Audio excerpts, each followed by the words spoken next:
G'day guys, welcome to another historical video on my blue heaven. I've got a feeling these flies are going to be a bit of a problem in this video, and it's really early in the morning too, and I've deliberately come down here early because I know where I am gets really blowy and quite windy, which would affect the sound of this video. And there's not a breath of wind at the moment, but the flies are out and about, and it's going to be a bit of a stinker today.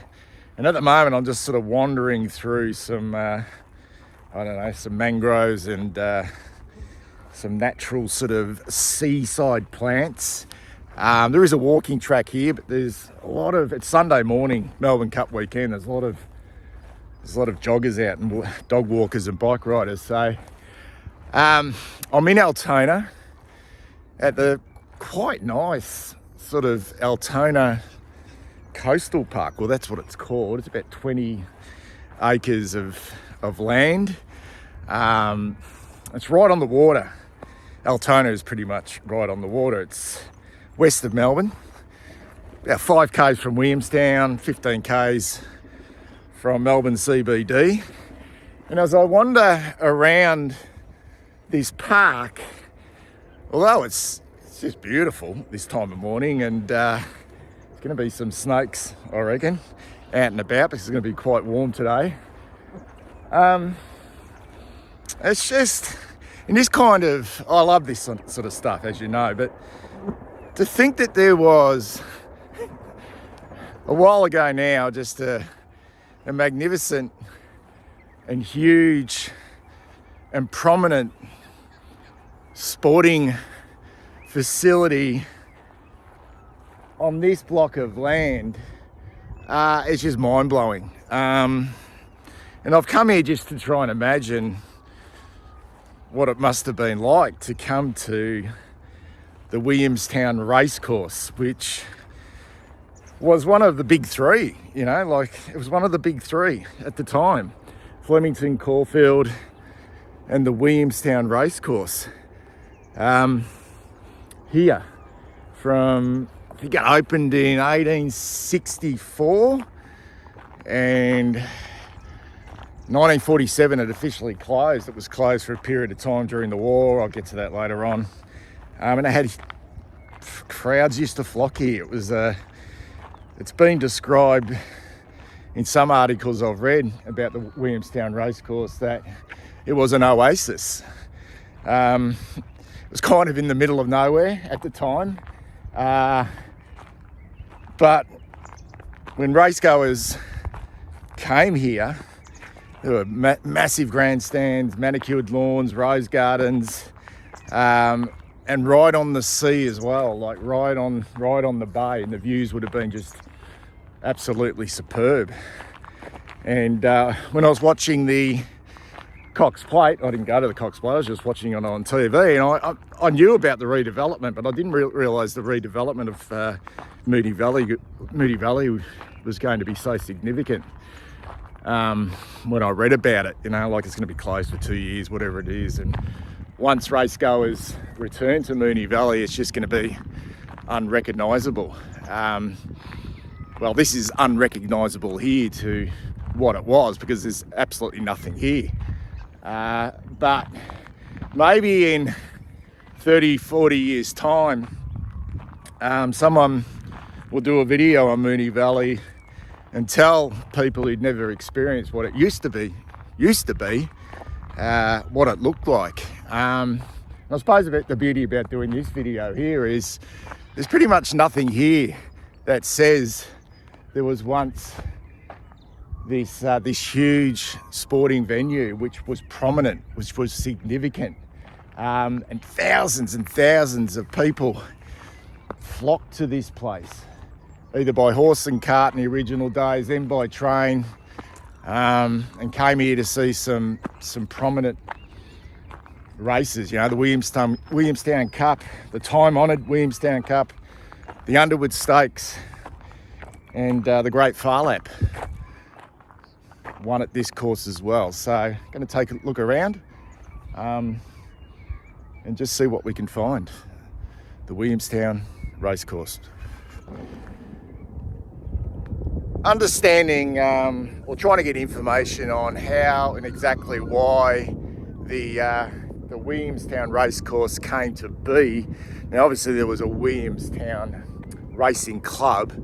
All I could really find was there was this really prominent and significant horse back in the 1950s called, here we go, called Flying Buck. There you go, Flying Buck.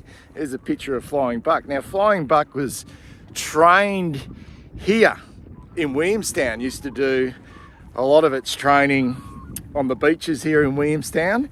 And in 1959, Flying Buck won a really big race at Flemington. I think it was called the Melbourne Sweepstakes. And from there, because it was so significant, it was trained here in Williamstown, it was decided that the Williamstown Racing Club had earned the right to have their own racecourse. And in 1864, this place opened and it hosted its first big race day. Now, there's not much remaining from when this place closed in 1947, but this is the remains of one of the bigger grandstands here at the Williamstown Racecourse. There was about 4 grandstands. There was one, the members grandstand, which I think that sat something like 2,000. There was a public grandstand as well, and a huge public area for the racegoers to watch the races. But it's amazing to think that this is still here. The foundations of one of the big grandstands here at the Williamstown Racecourse.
What happened to the Williamstown Racing Club and why did it close? Well, like many of the sporting venues here in Victoria and Melbourne in particular, during World War II, basically the military, the army took over these places, including Caulfield and Flemington as well. A lot of football grounds were taken over the army for training bases. And this place closed. It was always intended to come back here after the war. So in 1940, it had its last ever race meeting at the time, with every intention of coming back after the war.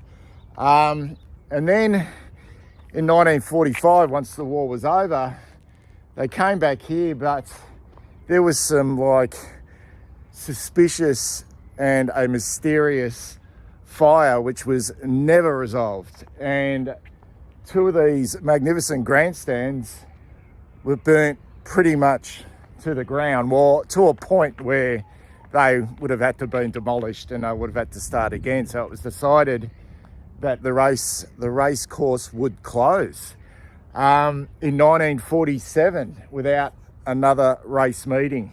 And since that time, really, it lay dormant. You know, there were ruins here for a long time, and it pretty much, it was pretty much just an open sort of wasteland until the council took it over and turned it into this parkland, which it is today. So, yeah, that was the reason why the Williamstown racecourse closed. Now, with the burning down of the grandstands, it was suspicious because I'm not quite sure if any of you know, I mean, a lot of you would know who John Wren was, but he was a huge race goer, an entrepreneur, I suppose, back in that time, and he had his own smaller race courses which were competing against the bigger ones.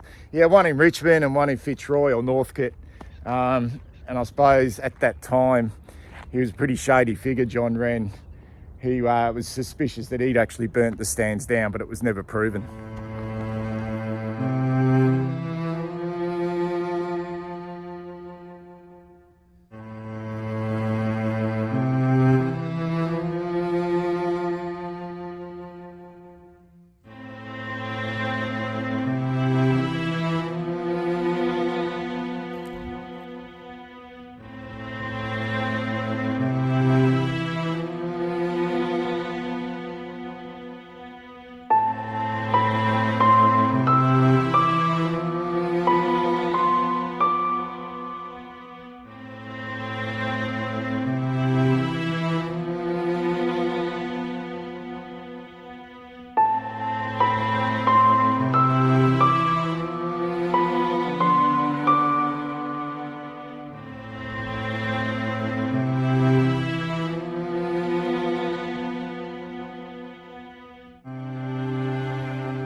Okay, this race course is situated right on Cora Creek. And to get access to this track, there was two ways. There was a car entrance or a horse and cart entrance over a little sort of dip and a ford. And then they built a footbridge. And I'm just trying to find anything. And I reckon, guys, I may be wrong, but I reckon it was here. And the reason why, if you look down there, we can kind of see some concrete and bricks to suggest that this could have been the place. And if you walk in, the patrons all frocked up, the men in their suits would have walked across the footbridge here to the entrance, and they wouldn't have come through these bushes, obviously, but there's the palm tree on the left. And as you turn right, we would have looked across at the 3 or 4 magnificent grandstands on the main straight of the Williamstown Race Club or race course.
Have a look at the old steps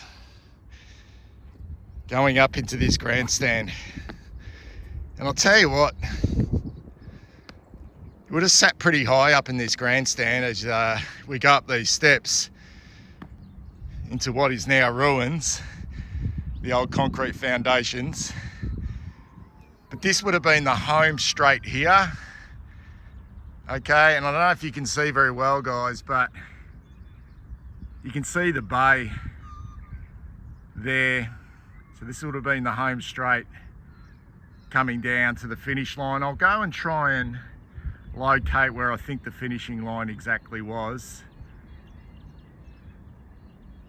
But look at the views of Port Phillip Bay.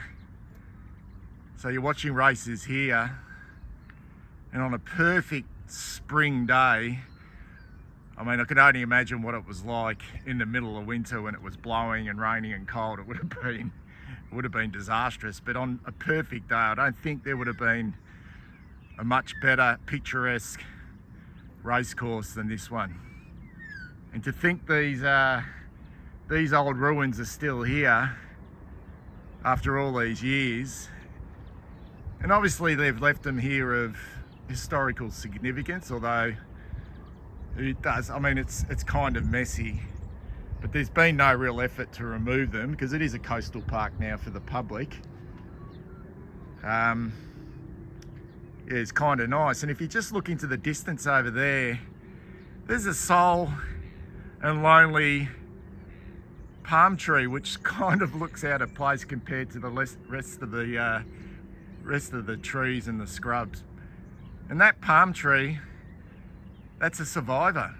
This race course was covered in those palm trees, and that one survived. That was apparently right at the entrance. Used to be a footbridge over there for the public. I'll go and have a look if that, not the footbridge is definitely not there, but are the foundations still there? But the palm tree is definitely still there as we scan across to Williamstown and Port Phillip Bay. Just amazing. I'm obsessed by these old bricks. I mean, how old are these old bricks? Like, we're talking, I don't know, late 1850s. I'd love to be able to just get something and pull that whole block out.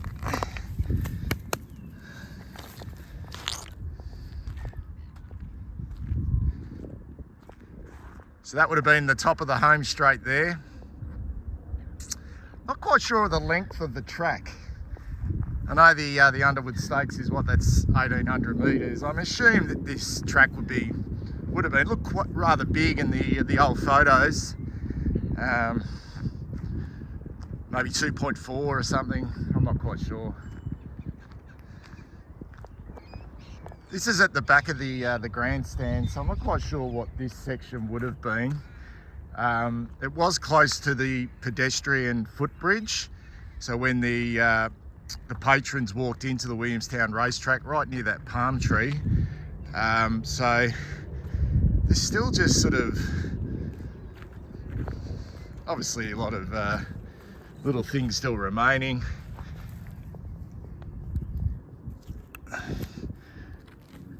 All right, there's it. I might take that, eh? That's an original little brick from the Williamstown racecourse. Might pop that in the garden at home. Probably shouldn't be stealing stuff, but I don't think they'll miss that.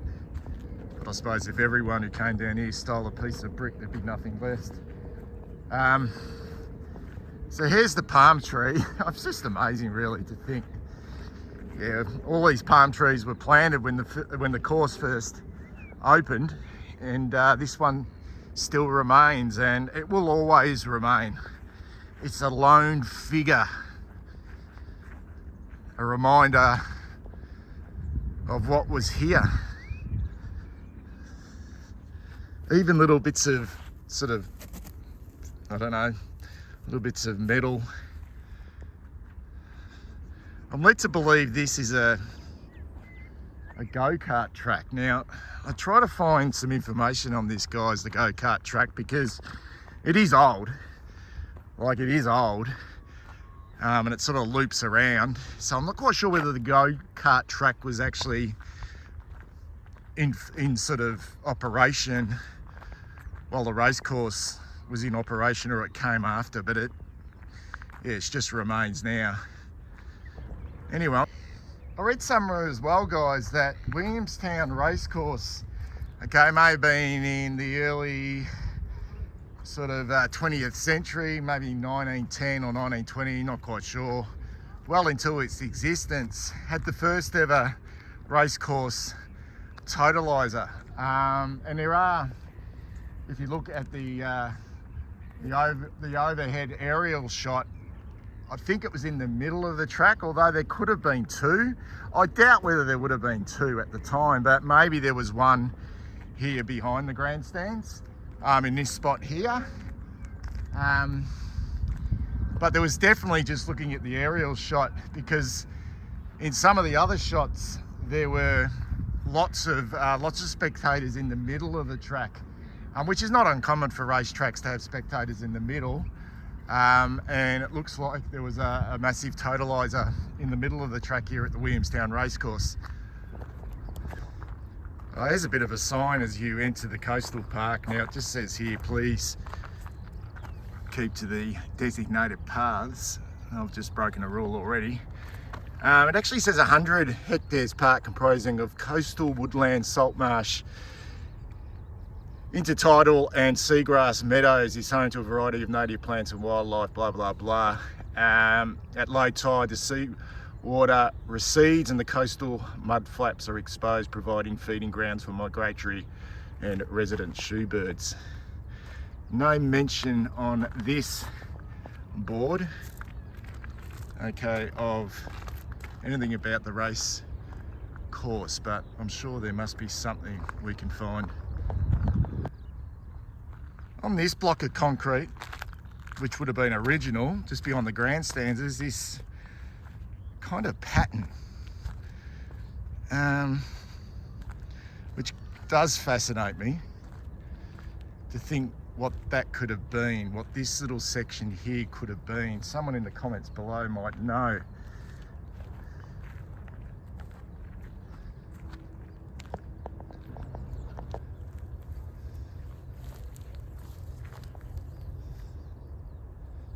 What the hell is this? Looks like rope. Looks like rope on this rusty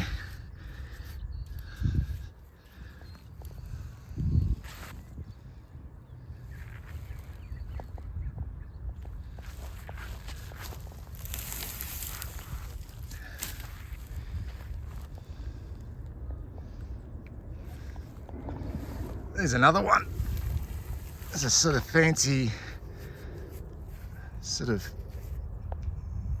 cast iron pole with rope. So it's obviously a fence that ran along here.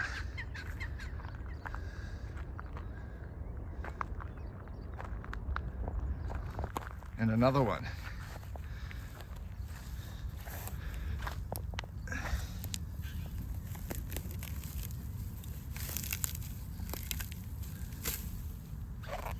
Someone in the comments tell me what that could have been. Oh, here we go. Definitely old fences of some description. Kind of in the middle of the track here. And it loops right around. Now, I'm not quite sure whether this is something which was part of the race course or something used for the army when they took over this place in 1940. I assume, just looking at it and how old they are, that it was part of the race course, but I've got no idea what it could have been. Given the grandstands are there, and there were a row of grandstands, I'm pretty sure that the finishing line here at the Williamstown racecourse would have been in this region here. Home straight up there, coming down the straight past the grandstands to the finishing line. And it's just crazy to think, not on this patch of grass, but in this place here, guys, in this place, in 1931, in October of 1931, or actually it might have been late September, in one of his last races here in Australia, the great Phar Lap won the Underwood Stakes, the time-honoured Underwood Stakes here at the Williamstown racecourse. And a year later, he would be poisoned and died tragically in the USA. I think there were 6 horses in that race. And he came off, I read somewhere he came off a 9-month break or something up in back of Smash, and came here. Wasn't favourite, trailed, and then stormed home. Just here, right past the finishing line, with thousands and thousands and thousands of fans just screaming in 1931. Yeah, geez, people loved their horses, didn't they? They loved Phar Lap here at the Williamstown racecourse, right in front of, which I think was the members stand. Okay, there's a little bit of information on the restoration of the Altona Coastal Park after it lay pretty much sort of barren and dormant after the closure of the Williamstown racecourse. Dedicated community members and supported by Melbourne Water and Hobson Bay City Council have pretty much tried to get this back to what it looked like prior to European settlement. This area had a range of plants and animals that inhabited salt marsh and grassland environments. We have been introducing indigenous vegetation to this area to address the loss of biodiversity. Try and get that out, put my teeth back in, resulting from land clearing and invasive weeds. Okay, they've got some more information here at the Coastal Park in regards to the racecourse when it was here. So got grandstanding. This must have been an exhilarating place to come to, with the rustle of ladies' skirts, the intoxicating smell of roses, a thumping circular racing track, and a multi-tiered Victorian grandstand beginning in 1873. I reckon it was 1864, but anyway. The Williamstown racecourse was one of Victoria's most popular tracks, with even Phar Lap winning a race here. It had its own railway station, I'll take you there shortly. Spectacular gardens with bay views and a footbridge across Corrote Creek. The area has always been flood prone, so the racetrack was fenced with special swinging gates to allow water through without damaging the fences. The peace and solitude that welcome you when entering the Altona Coastal Park is a rare feeling this close to a major city. A palm tree, the sole reminder of the racecourse, is the only element that breaks the wild and free nature of this landscape.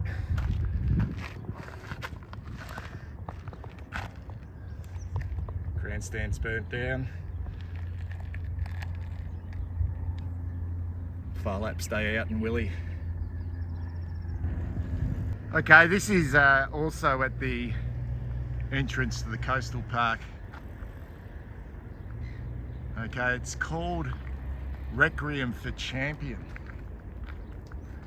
It's a sculpture by artist Yvonne George of a thoroughbred. Looks like some sort of bird, a stork or something, ibis. And I have read somewhere that this is about the 3rd installment of this sculpture, because vandals and thieves have actually brought ladders in and climbed up and removed the top part of the sculpture. Now, yeah, it's not the first time that this has had to be redone.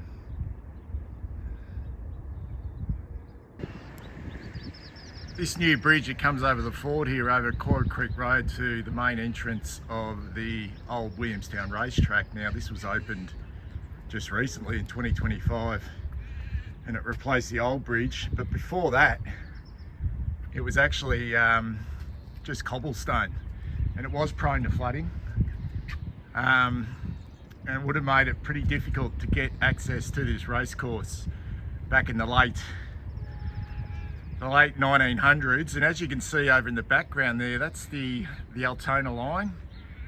And they built specifically a Williamstown racecourse railway station just over the back of that industrial section there.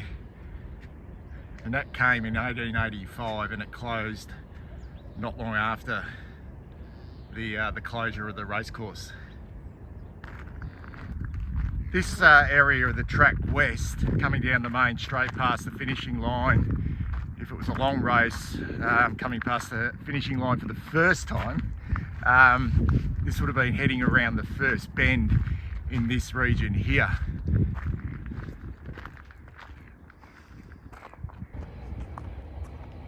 Just here would have been the first come down the straight and the first bend of the Williamstown racecourse.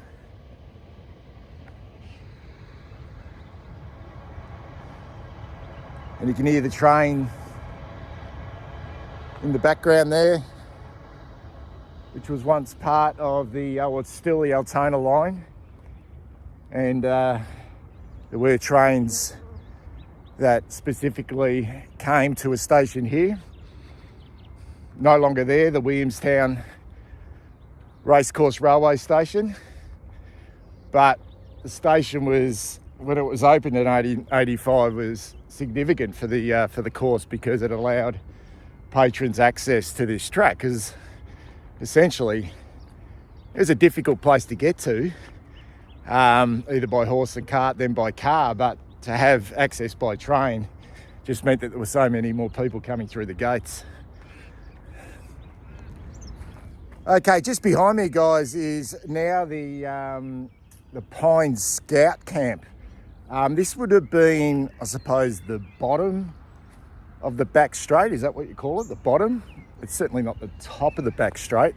Now this Scout Camp definitely wouldn't have been here when the racecourse was in operation, because I think it came sometime after the war, maybe the late 50s, early 1960s. It's been here a while, but there's no doubt a lot of these trees are original, okay, because you can actually see them in the background of some of the aerial shots, as the horses would have come around the first bend into the back straight.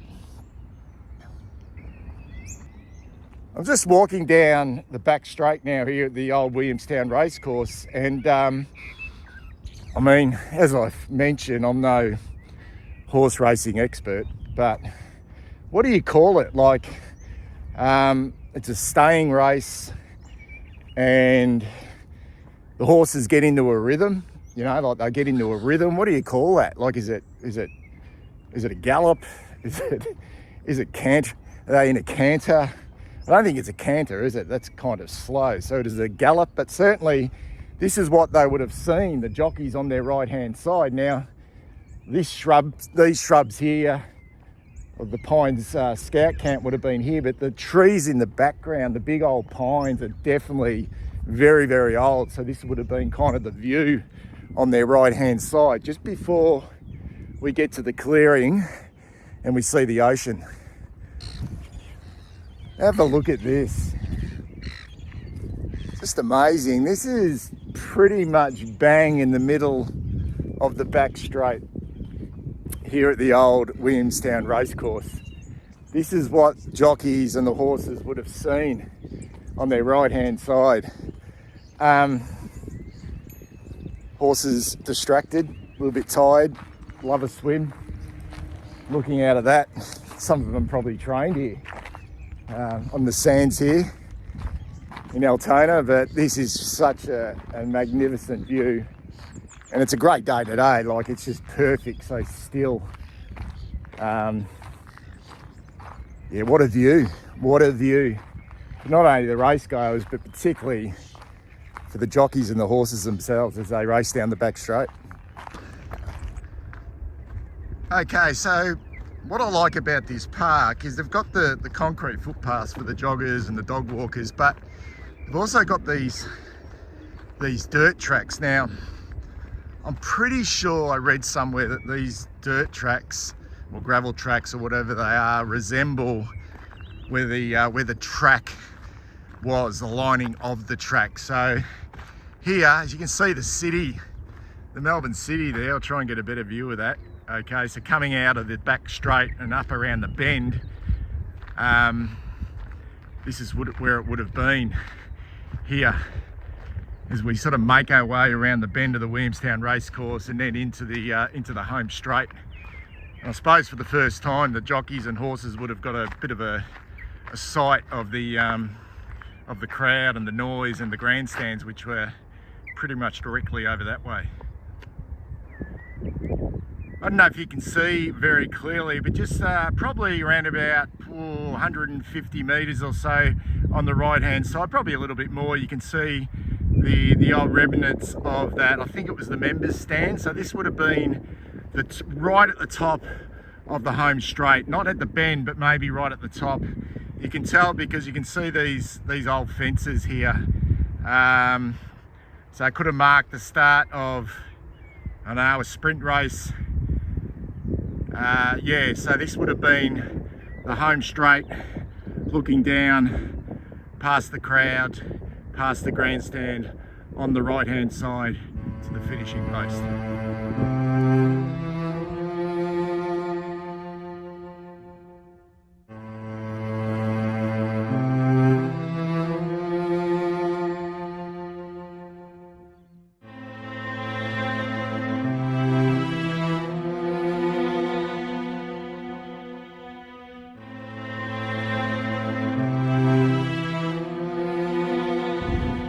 Okay guys, I'm going to finish off the video. It's getting really windy down here at Altona Coastal Park. I'm actually around about 400 metres from the entrance, maybe 500 metres. This is the site of the old Williamstown Racecourse Railway Station.